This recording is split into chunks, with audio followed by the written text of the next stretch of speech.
I think to some extent I want to go on from this to talk about 3 pictures which you're not, unfortunately, going to see in the exhibition today, and then I'll wrap up, okay? How am I going for time? Oh, like that. Okay. These are pictures that I was lucky enough to see. Oh, sorry. I had a few details. Well, you'll see this next door much better than I can show you here, with the wrong colours than the mushroom cloud.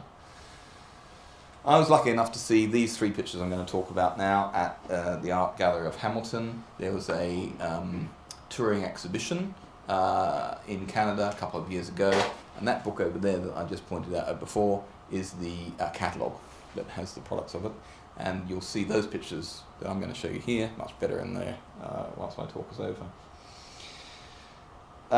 And the themes of the final inescapability of the nuclear exchange, in which Kurelek saw the, I guess, divine judgment, again reflect this fact that he's like the quintessential artist of Cold War anxiety. But before I show you the picture, I'm going to show you one that gives a similar sense of the willingness to represent the horrors that could be unleashed upon humanity in all its excruciating detail. This is a picture. This is what I thought of when I saw the picture I'm going to show you. This is Jake and Dinos Chapman's Hell. There's a couple of different iterations of it. The first one having burnt down in a warehouse. I saw this in an exhibition a year or 2 ago, and it's described by a critic, the Chapman work, Hell, as a terrific work of imagination. Its plenitude of barbarity is truly mind-boggling. Every time you think you've got the measure of it, you notice a new, ludicrous yet fearsome, throwaway yet lovingly rendered detail of life in the abyss. And I think something similar could be said about this work here, entitled This is the Nemesis. The colours are wrong, it's raw red when you see it in the catalogue. And it depicts the moment of the annihilation of Hamilton, Ontario, as well as the destruction of Toronto over there in the far distance, from an elevated view on the hills to the south of the city. Well, I saw this in Hamilton, having previously driven up those hills and looked over, so it was quite eerie. And I remember the guide saying, standing in front of this picture, which is enormous, bigger than this in life size, and said, "Ladies and gentlemen, welcome to Hamilton." It was drawn to resemble Hamilton as it was at that time. And Kurelek doesn't spare us any of the horrors of this scene, so that the city's factories, the apartment blocks, the railways, the trees and the lakes are all being destroyed, or they're on fire, or they're irretrievably blighted. And there's this intense firestorm raging through the streets of the city, and bloodied bodies of its dead and dying citizens. Those who haven't been killed outright are vomiting blood in its parks. Sorry about this. This is the kind of... or racked with pain on makeshift hospital beds, and we sense their time is short. So Kurelek is bringing this meticulous documentary style to this and other portraits of, many other portraits of nuclear apocalypse. I don't sense there's the same gratuitous intent to these representations as arguably there might be in the case of the Chapman brothers. Kurelek's purpose was precisely, in the words of Carstairs that I mentioned earlier, to quicken our sense of the urgency of the human predicament before it's too late. So yeah, here are some of these awful details from that picture. Really, really horrible. Okay, here's the next picture. It's entitled In the Autumn of Life. And this illustrates another trick that Kurelek brought out from time to time, and it was a favourite of his. That is, of hiding consequential details in his paintings which, to the keen observer, are telltale, but which are easily overlooked in a casual examination. Now, this is a trick that's not unique to Kurelek, and to me, anyway, maybe I'm strange in this way, but it reminds me of the work of Martin Handford. Anyone? Martin Handford? The illustrator of Where's Wally? Oh, it's Where's Waldo in the US, isn't it? We must all be familiar with the crowded scenes within which the bespectacled, distinctively dressed Wally, or Waldo, character awaits detection. So Kurelek was possessed, as I said, of a visual memory retentive of detail, and he often deliberately placed details in his works that he knew might be missed by the unobservant. And in painting, when he painted scenes from his youth, he often depicts himself as the figure, which he could easily miss, you know, behind a door, you know, children playing, ignoring him. And then in his maturity, it's often Christ or the crown of thorns or something like this that is hidden, but it's there. In case you haven't spotted the Christ figure in The Autumn of Life yet, while I've been talking, look over here, I'll give you a detail. Okay, there's the figure suspended on the back of the tree to the bottom left of the picture, surrounded by wild dogs, only just invisible, and apparently completely ignored by the group posing for the photograph outside the family home. And he used his own family for this. It's worth adding that Kurelek painted many natural and human landscapes of moving intensity that don't have these subtexts or hidden messages. Yet it's more than playfulness, okay? So it's not really like Where's Wally? What Kurelek is doing is he wants his paintings to repay careful study. And I think if you've been in the... Okay, some people just look at the maze for, you know, a minute and go away, and that's fine. Others, you could stand in front of it there for an hour, and certainly I, though I've been here many years, still see things in it that I haven't seen before, and other pictures like it. So Kurelek is prepared to accept the consequence that these details may remain opaque to or misunderstood or completely missed by the casual observer. And I think his view of reality was a bit like this, that reality itself often remained hidden in part or in whole to the majority of his fellow human beings. And his ambition was to reveal it, but not in such a way as to make it you know, completely explicable and to rob it of all mystery and majesty. And he was prepared to do that for light shades and for dark shades.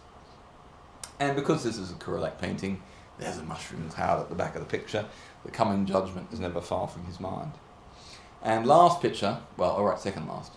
I'll try and do this quickly. This is an amazing picture, again, really huge canvas. I can't do it justice here. You'll just have to go and look at the catalogue afterwards. Harvest of Our Mere Humanism Years is the title.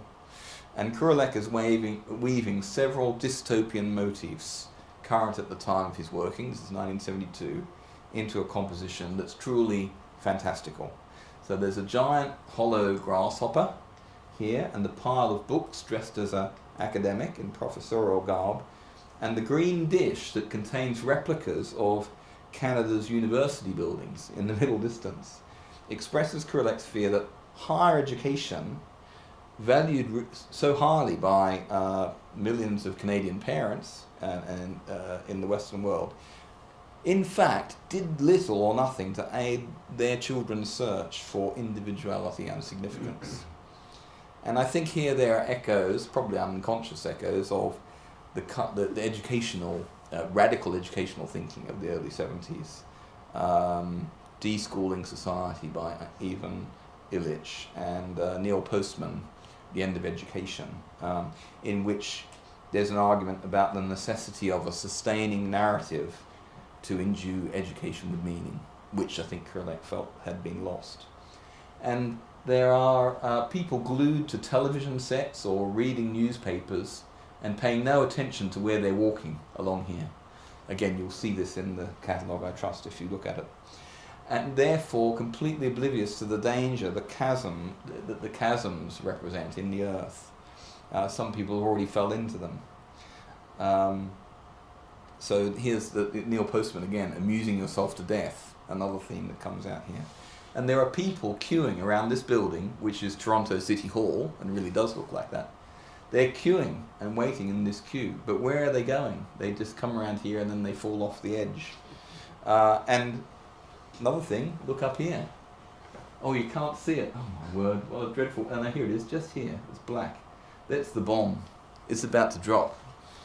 And there's only one person in the whole scene, and we really need the original here to see the man. There's one man down here pointing.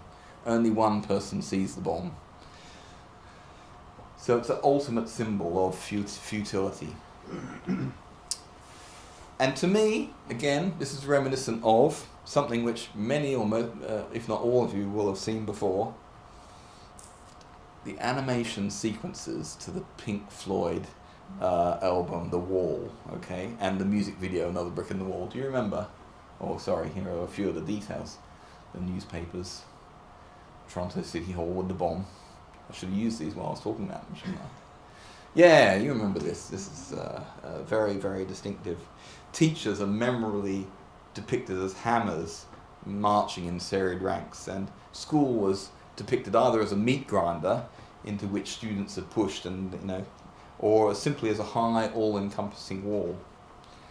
And I think that actually the educational theorists that I mentioned before are probably all forgotten now, but people still remember, well, people of a certain age still remember this kind of stuff because it's pop culture, and that's what people get. And I think that's what Kurelek was aiming at. He understood that, and that was his medium. That's what he was trying to do in a picture like that. Okay, well, I've gone well over time, sorry, but I guess we started late, right? If I can just permit me just a few more words out of the maze, and then we'll open it up to discussion, or we'll all go home. So here we've got represented the escape of the rat from its labyrinthine prison, which was depicted in the maze. Kurelek depicts himself as having been put together, or back together, or maybe put together for the first time, and, as we know, attributes the achievement to God rather than to the doctors and the medics and the Maudsley, etc., appreciative as he was of their efforts. Now, I think it's true that we live in an age of suspicion and cynicism, and I think that we also sometimes think that, well, it's our right, really, to examine minutely the lives of people in the public eye, celebrities, stars and such like. And in his time in Canada, at least, Kurelek was in the public eye. A film was made about him, and so everyone, having seen the film, will now have an opinion about how his family worked, and whether it was good for him or bad for him or whatever. And some have an opinion about how complete his recovery may have been also. I guess my own opinion on the matter, although it's one that I've formed from some considerable distance from Canada and from all the places where this happened, was that it seems to me that perhaps because of this new project that he took on, to be an artist with that vocation of warning, the retrospective exhibition was called The Messenger.